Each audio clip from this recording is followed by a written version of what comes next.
इस बार का union budget जब आप क्लोजली ऑब्जर्व करते हैं तो आपको समझ में आता है कि जो जो सरकार है वो ये चाहती है कि आप ओल्ड जो रिजीम थी उससे शिफ्ट हो जाए न्यू रिजीम के ऊपर। जैसे अगर हम बात करते हैं सैलरीड एम्प्लॉयज़ की, तो सैलरीड एम्प्लॉयज़ जो है उनके केस के अंदर जो स्टैंडर्ड डिडक्शन हुआ करता था 50,000 का, उसको न्यू रिजीम के अंदर 50,000 से 75,000 कर दिया गया है।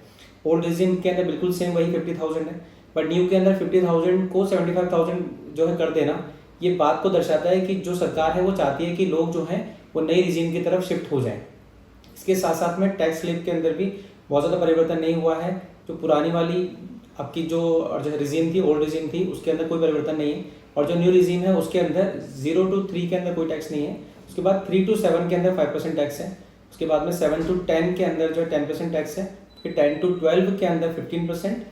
उसके बाद में 12 to 15 के अंदर और जो है 20% टैक्स है। और उसके बाद में जो उसके ऊपर है अबव 15 लाख जो है वो आपका 30% टैक्स है। तो ऐसा मतलब इसी से ये बात एकदम क्लियर होती है कि जो सरकार है वो चाह रही है कि आप ओल्ड रिजीम से न्यू रिजीम की तरफ हो ट्रांसफ़र।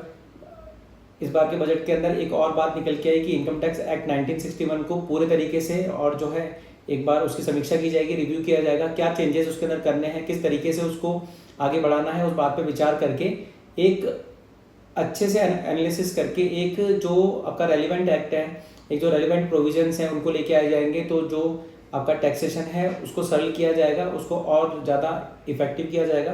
तो डिक्लेरेशन है डॉक्यूमेंट बेस्ड, उनके ऊपर कम जाएगी जो सरकार है, स्टेट अवे टैक्सेस के ऊपर ज़्यादा ये सरकार जाना चाहती है। इसके अलावा अगर हम देखते हैं कैपिटल गेन, क्योंकि हम देखते हैं यहाँ रिसेंट ईयर्स के अंदर स्टॉक मार्केट के ऊपर लोगों का रुझान थोड़ा सा बड़ा है, तो सरकार ने तय किया है कि हम क्यों ना इससे कमाएं।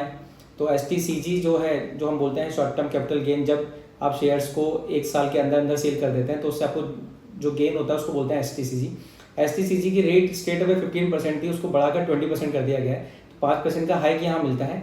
उसके साथ साथ में LTCG जो था लॉन्ग टर्म जो कैपिटल गेन था, उसके केस के अंदर जो financial as well as non financial assets थी उनके केस के अंदर जो रेट थी उसको 10% से 12.5% कर दिया गया। तो स्टॉक मार्केट के केस के अंदर 10 से लेके वो हुआ है 12.5, बट अदर जो लॉन्ग टर्म एसेट्स थी उसके केस के अंदर वो रेट और जो है डेफिनेटली कम हुई है। But if we talk about with the perspective of the stock market, तो वहाँ पर आपके जो है 10% की जगह पर 12.5% का आपका रेट आएगा। तो अगर आप लोग स्टॉक मार्केट में काम करते हैं तो जो STCG था उसके अंदर 15 की जगह 20 देने को तैयार है, और जो LTCG था उसके अंदर 10 की जगह पे आपको देने के लिए तैयार रहना है 12.50%। ऐसे ही इफ वी टॉक अबाउट